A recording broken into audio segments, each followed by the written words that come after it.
Maraming factors na dahilan kung bakit nagkaroon ng problema dun sa organ o 2 or 3 parts ng organs ng brain.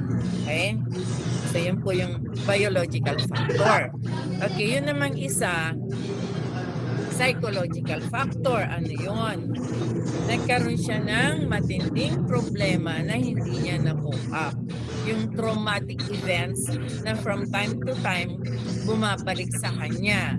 Okay, halimbawa na lang po, naghiwalay ang magulang, bata pa, naghiwalay ang magulang, hindi niya yun, sabi natin, hindi niya na-cope up, hindi niya na-let go hanggang sa nagkaroon na siya ng problema sa pag-isip.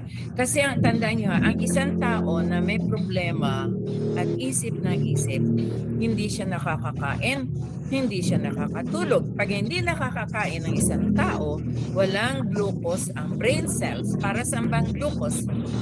It provides energy to the body cells. Kung ang utak natin, walang sustansya, walang nutrients, di ba tayo pag nalipasan ng gutom, nakakapag-isip pa tayo ng normal? Hindi, di ba? Kasi nahihilo tayo.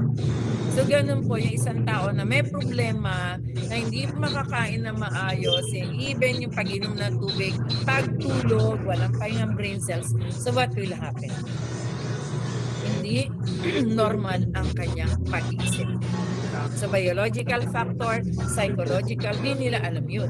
Kasi nga, may problema na sila sa kanilang pag-iisip. Ang isang tao, dala ng kahirapan, walang kain, walang tulog, walang mainom na tubig na malinis, talaga po,